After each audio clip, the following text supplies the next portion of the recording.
disclaimer, this is not my tier list. This is a definitive tier list of all of the best players in the game.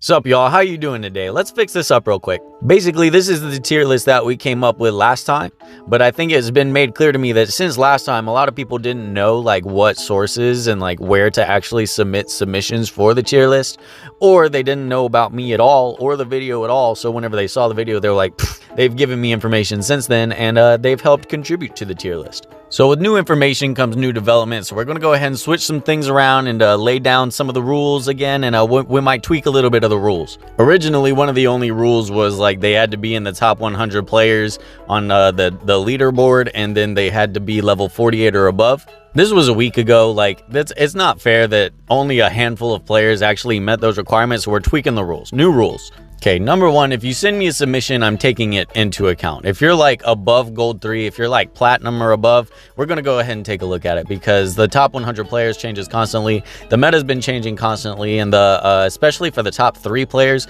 if you look at the units that the top 3 players use, it is very different than what the meta we thought was even just a week ago was. So we're going to change it. These units in their respective ranking are placed there at base. The units in S tier are based on being game-changing at base and at in-game. Like whenever you have their legendary equipment, their max gear, max abilities, and all that. I wasn't really factoring that into this because, you know, it's a lot of work and not everybody was at that point where they could do that yet. But you know what? It's pretty much at that point where if you wanted to build one character, if you've been playing since release and you've been focusing a handful of characters, even as free to play, you can have pretty much a full team of level 50s right now if you're pretty devoted. So since everybody's had that opportunity, I'll go ahead and say there's no like gatekeeping of, oh no, you're not good enough, you don't get to put a guy in the tier list. We're going to look at everything. Okay, starting with this one. Evelyn is S+ tier, her built-in turn cycle, sleep, blind, absurd range skill 1. Same as Talus skill 2, mass AoE immovable with crazy multipliers and skill 1 pierces. Now I'll go ahead and say, yeah, absolutely. I've definitely seen a lot more of Evelyn since I posted that video. Whenever I first posted that video, pretty much only the #1 player in the game was using her at the time, which should have been a pretty red flag for me that I was placing her low. But again, I mean, I don't know how many times I had to say that wasn't my tier list. This is what we're doing now, right? So we're working on it together. We're placing units together and we're deciding, and this is just like an updated version of the tier list. I want to have a complete version by the time the end of the season, so we can have an end of season 1 tier list, and then we can move on to season 2 and work on that one together too.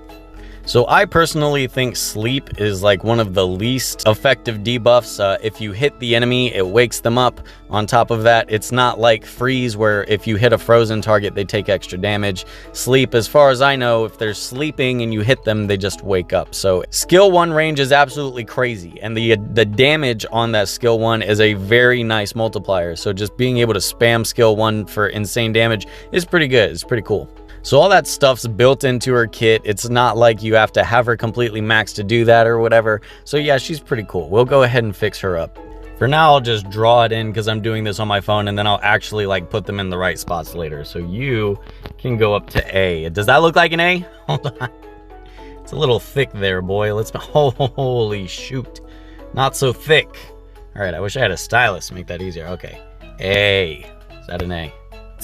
I'm trying to put an A, guys. Hold on. There, A.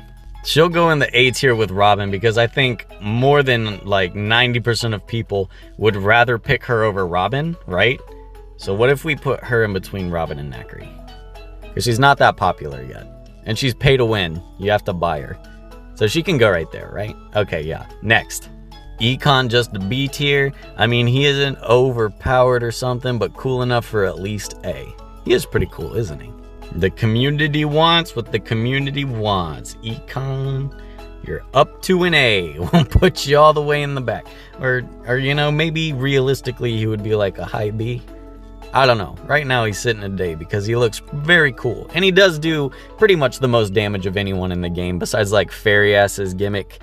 Like if he gets the right setup, he does pretty much the most damage in the game. So yeah, we'll put him about right there. As a Robin, okay, now this one is actually legit. Like this one is something that I did not know, which I'm very grateful for you guys that are telling me stuff I didn't know about units. Like the guys that were telling me about stuff about max built units that I already knew, like telling me how Popo gets his cleanse becomes an AoE when it's skilled up or whatever. Like, yeah, I already clarified that I was talking about base units in that video. But anyways, moving on, getting distracted as always. As a Robin user, I wish his skill 3 reset cooldowns on the enemy. Instead, it resets itself when you kill with it. Like, you can use skill 3 again with no cooldown if you kill with it. Completely different than what I thought and what I was told and what I had seen. So I guess I saw it wrong. That's terrible. Resetting its own cooldown is bullshit. That is so much worse than resetting the cooldown of the enemy. I think that's going to make him take a hit. I think that's going to push him down to B. Damn, sorry guy, you're going down to B. Can I see that properly? Don't worry, I'm keeping track of it. I'll be able to tell, I'll remember, don't worry. It looks so bad. I'll fix it later. I'm doing this on my phone. Hold on, wait. How do you evaluate Agnes with her SSR exclusive equipment, which makes her delayed skilled instantly cast? I was surprised there was no mention of it. Okay, well, while there was no mention of Agnes specifically as a character herself, there was mention that these characters weren't being taken into the account of having their exclusive equipments. I also think he went into some detail why he says this, so let's see. Let's agree with your review as far as things like high and max skill with the extensive investment required, but I think as far as legendary exclusive equipment, it should at least be mentioned that a specific failing or lack you directly mention is also directly addressed by something that can come from a lucky drop. Note, I'm not saying as far as changing your ranking or the like, I'm specifically talking about you provide info that a unit lacks something, you should also provide info that a lucky drop exclusive equipment might directly fix that problem. Guaranteeing getting such a lucky drop requires heavy investment, but possibly getting a lucky drop definitely does not. Alright, I see where you're coming from. I mean, this can be swung in both directions, like for or opposed to how we were doing the tier list before. Like, yeah, technically you could get an exclusive equipment for everyone on your team in one day. And technically you could never get a legendary exclusive equipment for anyone on your team ever, unless you got like a one that you could select. So that's kind of a toss-up on whether or not that's fair to evaluate characters that way. I guess if you were really pushing for one character, it wouldn't be that unplausible to think that you could get their exclusive equipment with a selective. Then again, with Agnes, we're also looking at just like that skill isn't that good anyways. Like the charge made it really, really bad, but without the charge, it's still just, you know, kind of meh. It's not really, you know, game changing or anything. We'll fix her anyways, hold on. So in the case of Agnes, having an exclusive equipment, so let's make a little subsection over here.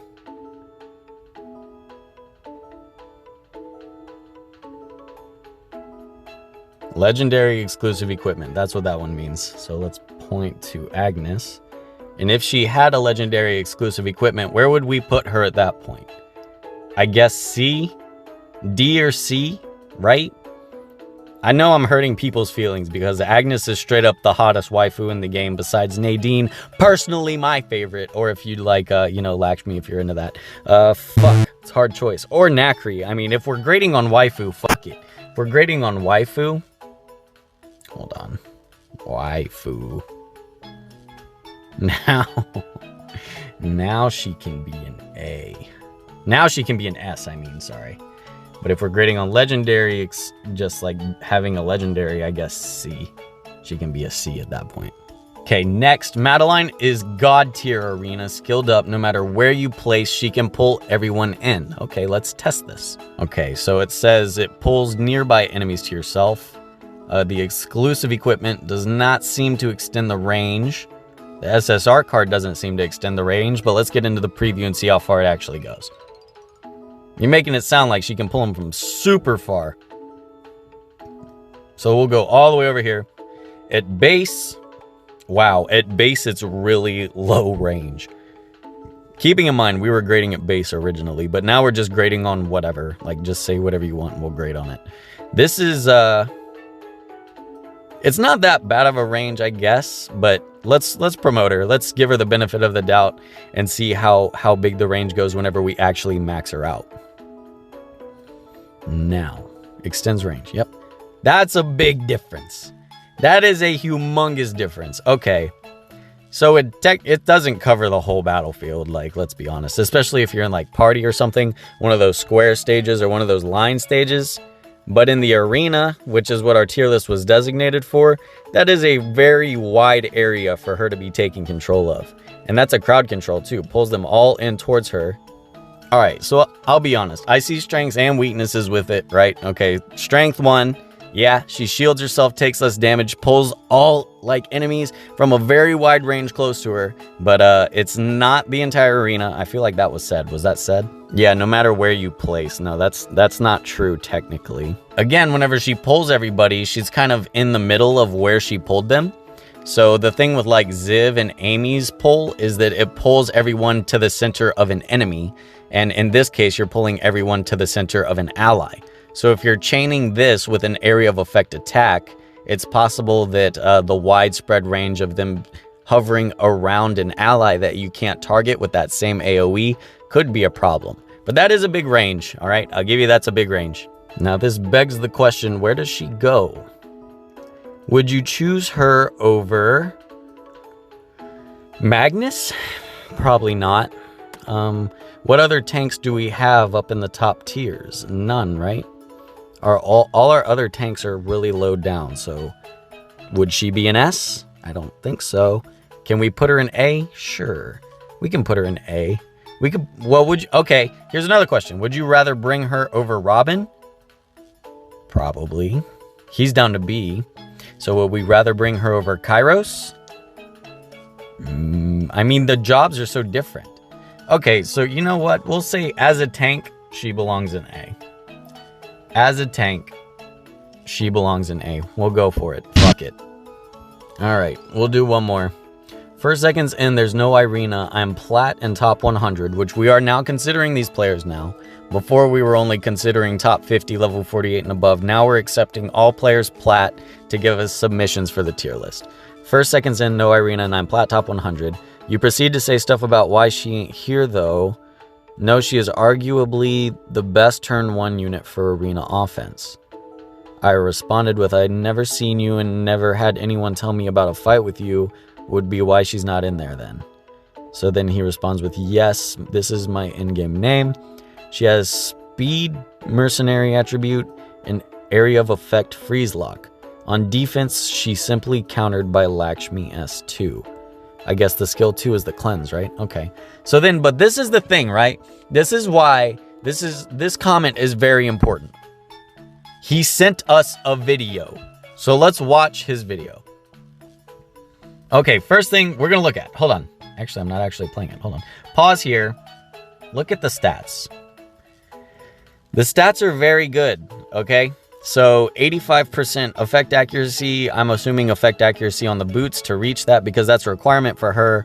Her skill card was at SSR plus 9. That's intense. She has a legendary exclusive equipment with 2 ideal stats, plus 5. All her equipment is heroic or above 5-star plus 15. All of her ability attributes are triple S. She's super boosted to level 50. So there's 100% a reason she was not in the tier list to begin with. But let's go ahead and see what it's all about. Accuracy, yeah. Okay. So I'm pretty sure I remember he goes into an arena and chooses second hardest on his list. Okay. All right, hold on. Let's break this down too. All right, we're going to see. So he has Irena frontlined. She's level 50. She's the highest level in the match. Okay. So it would be a little bit easier to tell her actual effectiveness if the enemies were the same level. Because right now you're hanging on to a level 50 and a 48, 3 46s. They have 4 46s and a 48. So you essentially have 4 levels total on this person. So it's not technically a fair fight, but we can still watch it anyways, right? We can see like her kit and what it does and like how it would be useful.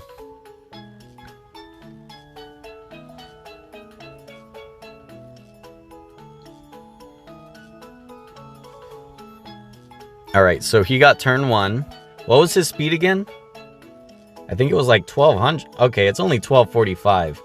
This enemy team has a very low speed for you to take first turn, 1245.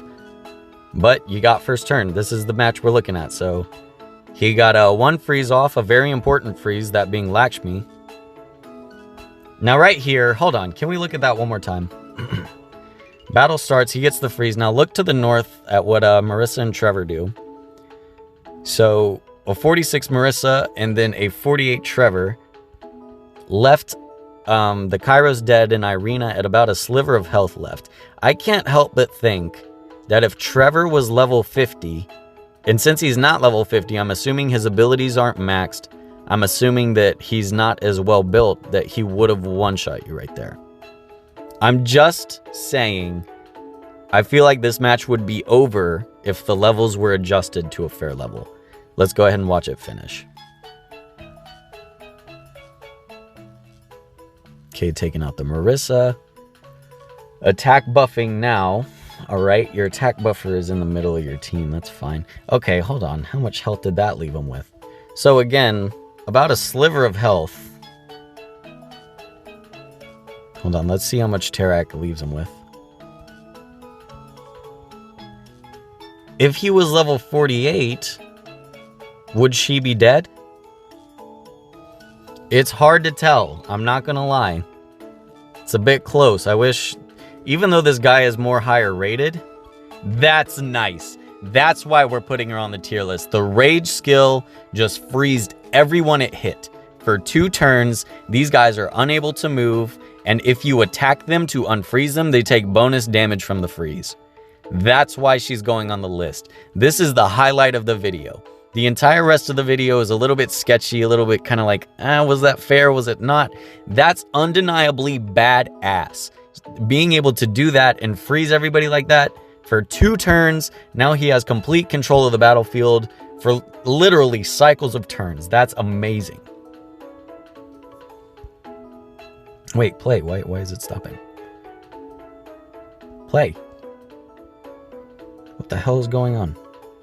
Oh, there it goes. All right, she's back to full. She got healed up, I guess, with the vampire buff from Bannon.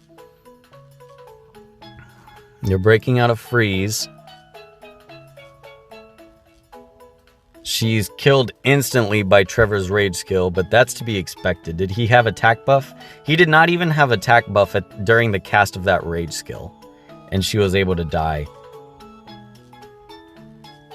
I don't know, man. That's so hard. Like,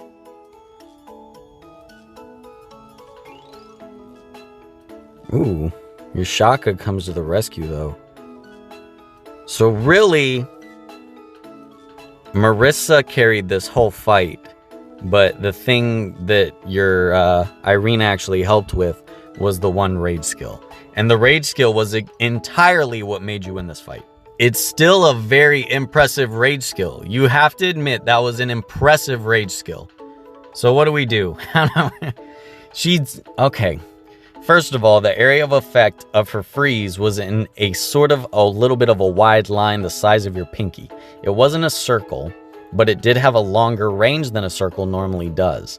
So how does that pair up with someone like Ziv, who has a very large circle? I'd say the area is just not big enough to be popping her straight up in that S tier. I didn't see any other abilities, really. I just saw, I think, just her third skill and then her raid skill, and that was it. So I don't know what the other 2 do. She probably should have died like 3 separate times, and she ended up dying anyways, and she was one of the most built units I've ever seen. So if you really have to build her that much for her to only be that effective, what tier do we put her in? If I'm picking, I say B, right? Would you take her over Kairos? Would you take her over Nakri? That's the big question. I mean, he took her over Nakri, but if you're watching and you don't have either unit, or if you have both, who would you rather pick? I think I'd rather pick maybe Irena for the freeze. But Trevor just straight up stomped her, so we can't put her past Trevor. We'll put her, hold on. How are we going to draw her anyways? Okay, this is Irena. Eyelashes. There, we have an Irena. That's our Irena. Okay, she can go right in between you guys in the A tier. For waifu, she gets an S. Okay. So this is what we're looking at now, and I'm about to, edit it all. Actually put them in a respective slot so it'll look better. Hold on 1 second. Okay, and that's it. Everybody's in their new spot now. Well, I don't know if like this is pleasing everybody. Again, if you don't know where to submit like stuff to the tier list, people been uploading like their own YouTube videos and linking them to me. You can do that. You can also, I link my Discord at the end of every video, and it's in every description, and I get like a notification for that. So if you want to submit, go ahead and put it in the Discord, because once the season ends, that version of the tier list is the end of that season's tier list. Then we're getting like 3 new units, we're getting a whole bunch of new shit, and we're gonna have to branch off and test it all over again. Everything's gonna have to be tested all over again. So if you want to get in on this this season 1 tier list, go ahead and pop something in the submissions. Other than that, y'all, that's probably gonna do it for me today. I'll see y'all later. Bye.